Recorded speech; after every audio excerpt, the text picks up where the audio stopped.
So hello guys यार, कैसे हो आप लोग। तो यार आज की इस वाली वीडियो में मैं पेंटन ओमनीवर्स की पूरी सीरीज के लास्ट एपिसोड को एक्सप्लेन करने वाला हूँ। तो लास्ट एपिसोड की भी स्टार्टिंग बिल्कुल उधर से ही होती है जहाँ पर सेकंड लास्ट एपिसोड खत्म हुआ था। इयोन एक चैरियट को लेकर वहाँ पर आता है, लेकिन तभी मेल्ट्रेट इयोन से वो चैरियट ले लेता है और इसके बाद वो उस चैरियट के आगे एक टाइम बीस्ट को लगाता है और टाइम स्ट्रीम में चला जाता है। और दूसरी तरफ बेन 10,000 और काबी अब ऊपर आ जाते हैं और वो केन को अपने साथ ले जाते हैं और बेन और रुक अपने टाइम साइकिल में बैठकर मेल्ट्रेट के पीछे जाने लगते हैं। लेकिन तभी वहाँ पर पैराडॉक्स आ जाते हैं और वो बेन और रुक के टाइम साइकिल में एक टाइम बीस्ट का अंडा लगा देते हैं, जिससे कि वो लोग भी अब टाइम स्ट्रीम में जा सकेंगे। और इसके बाद वो लोग मेल्ट्रेंट के पीछे टाइम स्ट्रीम में चले जाते हैं और वहां पर जाकर बेन मेल्ट्रेंट के चैरियट को एक जोरदार धक्का देता है। तो मेल्ट्रेंट तो जाता ही जाता है, लेकिन उनके साथ बेन और रुक भी चले जाते हैं। टाइम साइकिल से बाहर निकलने के बाद स्कर्ट बेन को कहता है कि तुमने ये सही नहीं किया, तुमने हम सबको यहाँ पर फंसा दिया। लेकिन फिर बेन कहता है कि हमारे साथ साथ मेल्ट्रेंट भी फंसा है, तो तुम फिक्र मत करो, मैं सब कुछ संभाल लूंगा। और तभी उनके सामने एक आदमी आता है और वो और कोई नहीं बल्कि जॉर्ज वॉशिंगटन होता है। और जॉर्ज वॉशिंगटन को देखकर बेन बहुत ज्यादा हैरान होता है, लेकिन उससे भी ज्यादा हैरान जॉर्ज वॉशिंगटन होता है और वो उन दोनों पर हमला करने लगता है। लेकिन फिर रुक जॉर्ज वॉशिंगटन को रोकता है और उनको अपने बारे में बताता है कि वो लोग फ्यूचर से आए हैं। और जॉर्ज वॉशिंगटन को उसकी बात पर यकीन भी हो जाता था, क्योंकि जिस टाइम साइकिल में वो वहां पर आए हैं वो काफी ज्यादा एडवांस है। और इसके बाद हमें मेल्ट्रेंट दिखाया जाता है जो अपने चैरियर से बाहर निकलकर संभलता है और जब वो चेक करता है तो उसको पता चलता है कि वो 1773 में फंस चुका है। और क्योंकि उसको अभी भी काफी दूर जाना था तो वो एक डिस्ट्रेस सिग्नल भेज देता है, जिससे कि कोई यहाँ पर उसकी मदद करने के लिए आ जाए। और दूसरी तरफ हमें बेन, रुक और जॉर्ज वॉशिंगटन दिखाए जाते हैं और बेन जॉर्ज वॉशिंगटन को अपनी सारी टाइम वॉर वाली स्टोरी सुनाता है, लेकिन जॉर्ज वॉशिंगटन को कुछ भी समझ नहीं आता। और वो उन दोनों को कहता है कि अभी फिलहाल मुझे तुम दोनों की बात समझ नहीं आ रही, लेकिन मुझे अभी एक मासूम इंसान को बचाना जो इस वक्त एक मॉन्स्टर बना हुआ है। और बेन उसको एक ज़ॉम्बी के नाम से बुलाता है और वो कहता है कि मैंने भी उसको देखना है। लेकिन रुक बेन को कहता है कि तुमने ऑलरेडी ज़ॉम्बीज़ को देख रखा है और वो उसको अपने बारे में बताता है जब वो ज़ॉम्बी बना था। लेकिन फिर बेन कहता है कि मैंने उस टाइप का ज़ॉम्बी नहीं देखा और तभी वहां से एक ज़ॉम्बी आ जाता है और उसको देखकर बेन ओमनीट्रिक्स का यूज करता है और घोस्ट फ्रीक में ट्रांसफॉर्म हो जाता है। और घोस्ट फ्रीक को देखकर जॉर्ज वॉशिंगटन की फट जाती है कि आखिर ये कौन सा एलियन और ये कैसा काला जादू है। लेकिन फिर रुक उनको नॉर्मल करता है और उसको बताता है कि बेन ऐसे ऐसे ओमनीट्रिक्स की मदद से एलियन में ट्रांसफॉर्म हो सकता है। और इसके बाद घोस्ट फ्रीक उस ज़ॉम्बी के पास जाता है और जाकर उसको कंट्रोल करने की कोशिश करता है, लेकिन क्योंकि उस ज़ॉम्बी के अंदर ब्रेन ही नहीं होता तो घोस्ट फ्रीक उसको कंट्रोल नहीं कर पाता और वो ज़ॉम्बी घोस्ट फ्रीक को अपनी बॉडी से बाहर फेंक देता है। और इसके बाद घोस्ट फ्रीक अपने टेंटिकल की मदद से उस ज़ॉम्बी को पकड़ लेता है और वो जॉर्ज वॉशिंगटन को मदद करने के लिए कहता है। और ये सुनकर जॉर्ज वॉशिंगटन अपने पास एक छोटी सी बोतल निकालते हैं, जिसको जैसे वो ज़ॉम्बी के ऊपर डालते हैं तो वो ज़ॉम्बी वापस से नॉर्मल इंसान में बदल जाता है। और जब वो नॉर्मल इंसान घोस्ट फ्रीक को देखता है तो वो बहुत ज्यादा डर जाता है और वो वहां से भाग जाता है। और जब रुक आसमान की तरफ देखते हैं तो वो सितारों की पोजीशन को देखकर एक आइडिया लगा रहे थे कि वो लोग 1770s के करीब में हैं। और तभी एक स्पेसशिप अर्थ की तरफ आता है और वो मेल्ट्रेंट के डिस्ट्रेस सिग्नल की वजह से ही आया होता है। और उस स्पेसशिप को देखकर रुक उन्हें बताता है कि प्लमर्स आर्काइव के हिसाब से पहला जो स्पेसशिप अर्थ पर लैंड हुआ था वो 1773 में हुआ था और उनको पता चल जाता है कि वो लोग 1773 में है। और इसके बाद विलगैक्स मेल्ट्रेंट के पास जाता है और मेल्ट्रेंट विलगैक्स को देखते साथ ही फौरन से पहचान जाता है। लेकिन विलगैक्स कहता है कि मैं तुम्हें बिल्कुल भी नहीं जानता, मैं तो तुमसे पहली बार मिल रहा हूँ। लेकिन फिर मेल्ट्रेंट कहता है कि ये सारी चीजें टाइम ट्रैवलर ही समझ सकता है। और इसके बाद विलगैक्स जब मेल्ट्रेंट के उस चैरियट को चेक करता है तो वो उसे कहता है कि मैं इसको ठीक तो कर सकता हूँ, लेकिन भला मैं एक अनजान क्रोनोसेपियन की मदद क्यों करूँ। तो फिर ये सुनकर मेल्ट्रेंट उसको एक क्रोनोसेपियन टाइम बॉम्ब ऑफर करता है और विलगैक्स उसकी मदद करने के लिए मान जाता है। और दूसरी तरफ हमें बेन, रुक और जॉर्ज वॉशिंगटन दिखाए जाते हैं जो अब उस स्पेसशिप को ढूंढने के लिए उसकी तरफ जा रहे होते हैं। लेकिन फिर बेन को याद आता है कि उनको मेल्ट्रेंट से लड़ने के लिए उनकी टाइम साइकिल जरूर चाहिए होंगे और वो रुक से कहता है कि तुम जाकर टाइम साइकिल्स ले, और रुक वहां से चला जाता है। और इसके बाद बेन और जॉर्ज वॉशिंगटन जब उस स्पेसशिप के पास पहुंचते तो विलगैक्स के आदमी उनको देख लेते तो वो उन पर हमला करने लग जाते हैं। और ये देखकर जॉर्ज वॉशिंगटन अकेला ही उन सभी रोबोट से लड़ने चला जाता है और वो काफी अच्छे तरीके से उन रोबोट से लड़ता भी है। और जब विलगैक्स ये चीज देखता है तो वो खुद जॉर्ज वॉशिंगटन को मारने के लिए आगे बढ़ने लग जाता है। बेन ये सब देख रहा होता है, लेकिन वो इस डर से ओमनीट्रिक्स का यूज नहीं कर रहा होता, क्योंकि विलगैक्स ने अगर उसको देख लिया तो क्या पता फ्यूचर में गड़बड़ हो जाए। लेकिन फिर स्कर्ट उसको बताता है कि अगर तुम एलियन में ट्रांसफॉर्म होकर उसके सामने जाओगे तो वो तुम्हें देखेगा नहीं और ना ही तुम्हें पहचानेगा। और बेन को ये आइडिया अच्छा लगता है और वो ओमनीट्रिक्स का यूज करता है और एक्सेलरेट में ट्रांसफॉर्म हो जाता है। और इसके बाद इससे पहले कि विलगैक्स जॉर्ज वॉशिंगटन को कुछ करता, बेन वहां पर पहुंच जाता है और बेन विलगैक्स के साथ लड़ता है। लेकिन जैसे ही बेन के ओमनीट्रिक्स का टाइम आउट होने लगता है तो विलगैक्स बेन को एक जोरदार लात मारकर उसको दूर फेंक देता है और बेन वापस से नॉर्मल हो जाता है। और इसके बाद बेन फिर से ओमनीट्रिक्स का यूज कर मोस्ट्रेच में ट्रांसफॉर्म हो जाता है। और ये देखकर विलगैक्स बहुत ज्यादा हैरान होता है और कहता है कि आखिर ये कैसे बार बार अलग अलग एलियंस में बदल पा रहा है। और इसके बाद बेन स्कर्ट को कहता है कि जरा मोस्ट्रेच की मूंछों को ताव दे दो, और स्कर्ट मोस्ट्रेच की मूंछों को हीट ब्लास्ट की मूंछों में बदल देता है। और इसके बाद हीट ब्लास्ट वहां पर जाता है और जाकर विलगैक्स की बहुत जबरदस्त तरीके से धुलाई करता है और उसको वापस से उसके स्पेसशिप में फेंक देता है। और दूसरी तरफ मेल्ट्रेंट का चैरियट अब ठीक हो चुका था तो वो वहां से भागने लगता है, लेकिन तभी वहां पर रुक टाइम साइकिल्स को लेकर आ जाता है। और इसके बाद जॉर्ज वॉशिंगटन अपनी स्पेशल राइफल का यूज करते हैं, वो उसमें से एक काइट को बाहर निकालते हैं जो आसमान में जाकर उससे इलेक्ट्रिसिटी लेती है, जिससे उस गन में बहुत ज्यादा पावर आ जाती है और वो गन बहुत ही जबरदस्त तरीके से उस कुल्हाड़े को फेंकते हैं, जिससे कि वो रस्सी जैसी चीज कट जाती है और विलगैक्स का शिप वहां से चला जाता है। और जाते जाते विलगैक्स बेन को वापस से नॉर्मल होते हुए देख लेता है, लेकिन उसको ये नहीं पता चलता है कि ये बेन है और वो कहता है कि ये जो भी एलियन या डिवाइस है ये मेरी है और मैं इसको एक ना एक दिन हासिल करके रहूंगा। और जब बेन वापस से नॉर्मल होता है तो रुक बेन को बताता है कि मेल्ट्रॉन भाग रहा है, हमें जल्दी से उसके पीछे जाना होगा। और बेन फौरन से अपने टाइम साइकिल में बैठता है और वो जॉर्ज वॉशिंगटन को बाय बोलता है, लेकिन वो उसको प्रेसिडेंट बोल के जाता है, जिसको सुनकर जॉर्ज वॉशिंगटन बहुत ज्यादा हैरान होते हैं। और इसके बाद जब वो मेल्ट्रॉन के पीछे जा रहे होते हैं तो बेन बहुत ज्यादा कॉन्फिडेंट होता है और वो कहता है कि मेल्ट्रॉन के पास टाइम बीस्ट नहीं है तो वो ज्यादा देर तक आगे नहीं जा पाएगा। लेकिन तभी मेल्ट्रॉन अपने पास से एक और टाइम बीस्ट का अंडा निकालता है और अपने चैरियट के आगे लगा देता है और वापस से टाइम स्ट्रीम के अंदर चला जाता है। और इसके बाद बेन और रुक भी उसके पीछे चले जाते हैं और वो लोग एक ऐसी जगह पर चले जाते हैं जो बिल्कुल ही व्हाइट होती है। और वो लोग जब घूम रहे होते तो उनको छोटी सी चीज नजर आ रही होती है और बाद में उनको पता चलता है कि वो और कोई नहीं बल्कि क्वांटमिलिया की शिप है और उनकी टाइम साइकिल भी उसी शिप के अंदर जाकर क्रैश कर जाती है। लेकिन जब बेन ब्रिज के अंदर जाता है तो वो बहुत ज्यादा हैरान होता है क्योंकि वहां पर मेल्ट्रॉन तो नहीं होता बल्कि वहां पर तीन मिस्टर स्मूदीज होती हैं। लेकिन जब रुक वहां पर जाता है तो उसको स्मूदीज तो नहीं दिखती बल्कि उसको तीन फादर दिख रहे होते हैं और वो एक ही फादर तीन दिख रहे होते हैं, मतलब उसके फादर जो रुकडा है, समझ रहे हो ना। लेकिन फिर यहाँ पर वही मिस्टर स्मूदीज रिवील करते हैं कि वो लोग क्वांटमिलिया हैं, वो लोग असल में 5th डायमेंशन बीइंग्स है, जिसकी वजह से 3rd डायमेंशनल बीइंग उनको नहीं देख पा रहे और उनको उनके सामने उनकी सबसे फेवरेट चीज ही दिखाई दे रही है। और इसके बाद क्वांटमिलिया रिवील करते हैं कि वो लोग एक एक्सपेरिमेंट कर रहे हैं और उस एक्सपेरिमेंट में वो पूरा एक नया यूनिवर्स बनाने वाले हैं। और ये सुनकर रुक को थोड़ा सा शक होता है और वो बेन को साइड पर ले जाकर बताता है कि बचपन में हमने जो भी कहानियां सुनी है उसके मुताबिक क्वांटमिलिया यूनिवर्स इसको डिस्ट्रॉय करते हैं ना कि बनाते हैं। लेकिन फिर बेन कहता है कि क्वांटमिलिया का अनायालाग सिर्फ यूनिवर्स को डिस्ट्रॉय नहीं करता बल्कि एक नया यूनिवर्स भी बना सकता है। और क्वांटमिलिया बेन और रुक की नॉलेज को सुनकर काफी ज्यादा हैरान होते हैं और वो उनसे पूछते हैं कि क्या हम तुम्हारे लिए कुछ कर सकते हैं और वो उसको उनके दूसरे मेहमान के बारे में भी बताते हैं। और दूसरे मेहमान का नाम सुनते ही बेन को पता चल जाता है कि ये और कोई नहीं बल्कि मेल्ट्रॉन ही है। और यहाँ पर उसको मेल्ट्रॉन का सारा प्लान समझ आ जाता है कि मेल्ट्रॉन ने जो अनायालाग बनाया वो उसको क्वांटमिलिया के अनायालाग से बदल देगा, जिससे कि वो अपनी मर्जी का एक यूनिवर्स क्रिएट करेगा जिसमें वो राज कर पाएगा। और इसके बाद क्वांटमिलिया बेन और रुक को उस रूम में टेलीपोर्ट कर देते हैं जहाँ पर मेल्ट्रॉन भी होता है और मेल्ट्रॉन अपने अनायालाग को क्वांटमिलिया के अनायालाग से बदल रहा होता है। और बेन और रुक को वहां पर देखकर वो उनको कहता है कि अब बहुत देर हो चुकी है, तुम लोग मुझे नहीं रोक सकते। और मेल्ट्रॉन को क्वांटमिलिया में अपने ही 3 मेल्ट्रॉन फॉर्म दिख रहे होते हैं, जिसका मतलब है कि मेल्ट्रॉन को सबसे ज्यादा खुद से प्यार है। और ये देखकर बेन रुक को कहता है कि तुम मेल्ट्रॉन को रोको। और बेन ओमनिट्रिक्स में कोई एलियन चूज नहीं कर पा रहा होता तो वो स्कट को एलियन चूज करने देता है और स्कट बेन को क्रोमा स्टोन में ट्रांसफॉर्म कर देता है, लेकिन क्रोमा स्टोन भी उस बैरियर को खोल नहीं पाता। और इसके बाद स्कट फाइनली यूज करता है एलियन एक्स का डीएनए और वो क्रोमा स्टोन को एलियन एक्स का हाथ और एलियन एक्स की स्वॉर्ड दे देता है। और क्रोमा स्टोन फाइनली उस बैरियर को एलियन एक्स की स्वॉर्ड से खोल लेते हैं, लेकिन जैसे ही वो मेल्ट्रॉन का अनायालाग पकड़ने लगता है तो वो अनायालाग गिर जाता है। लेकिन बेन भी बगैर देर किए उस अनायालाग के पीछे चला जाता है और ये देखकर मेल्ट्रॉन थोड़ा सा घबरा जाता है और वो रुक की धुलाई कर उसको नीचे फेंकता है और उस बैरियर को खोलने की कोशिश करता है, लेकिन वो उस बैरियर को खोल नहीं पाता। और दूसरी तरफ अनायालाग लगातार गिर रहा होता है और एकदम से वो खुलता है और उसमें से एक ब्लैक होल निकलता है और वहां पर एक बहुत बड़ा ब्लास्ट हो जाता है। और रुक ये चीज स्पेसशिप में से देख रहा होता है और उसको लगता है कि बेन अब मर चुका है, वो अब जिंदा नहीं है। और मेल्ट्रॉन बहुत ज्यादा खुश होता है कि वो अपना एक अलग यूनिवर्स बनाने में कामयाब हो गया। लेकिन तभी एकदम से अनायालाग उड़ता हुआ वापस आता है और उसको बेन ला रहा होता है जो फीडबैक में ट्रांसफॉर्म हुआ होता है। और इसके बाद बेन लिटरली अपने सभी एलियंस का यूज करता है उस अनायालाग के ब्लास्ट को कंट्रोल करने के लिए। और यहाँ पर मैं तुम्हें उन सभी एलियंस के नाम भी बताऊंगा: Ghost Freak, XLR8, Mustache, Chroma Stone, Feedback, 4 Arms, Rip Jaws, Heat Blast, Wild Mutt, Diamond Head, Grey Matter, Stink Fly, Upgrade, Cannon Bolt, Wild Mutt, Blitz Wolfer, Perk Upchuck, Ditto, Eye Guy, Way Big, Swamp Fire, Echo, Humungousaur, Big Chill, Brainstorm, Spider Monkey, Goop, Alien X, Lode Star, Rath, Nanomech, Water Hazard, Amphibian, Armadillo, Terraspin, NRG, Clockwork, Shock Squatch, Eatle, Juryrigg, Bloxx, Grav attack, crash Hopper, Ball Weevil, Walkatrout, Pesky Dust, the Worst, Kickin Hawk, Toepick, Astrodactyl, Bullfrag, Atomix, Gutrot और vampire.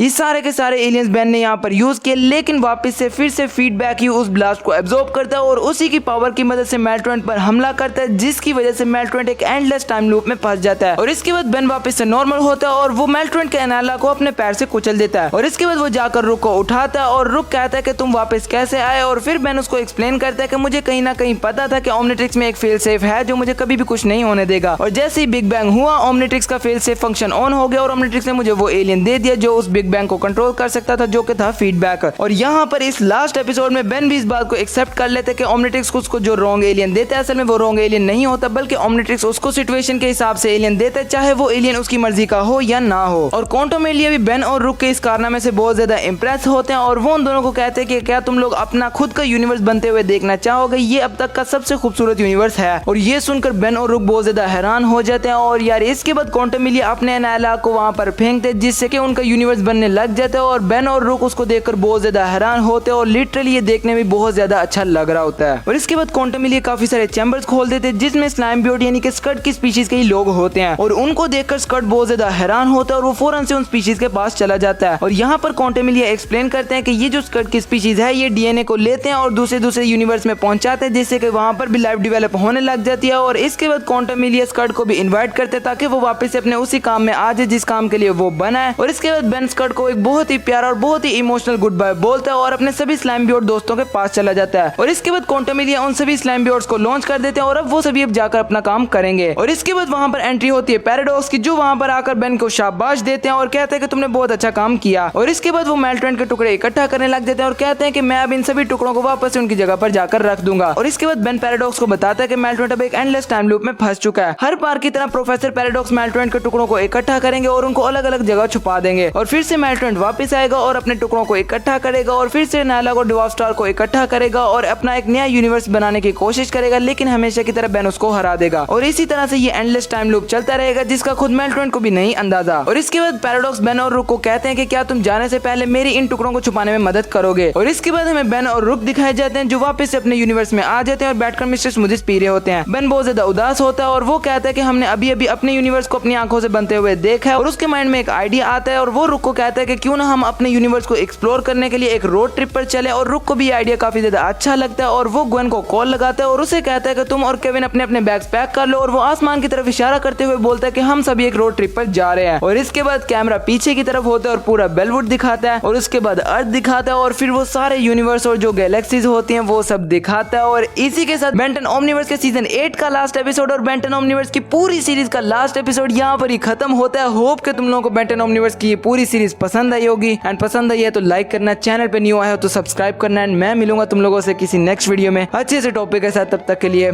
Good bye.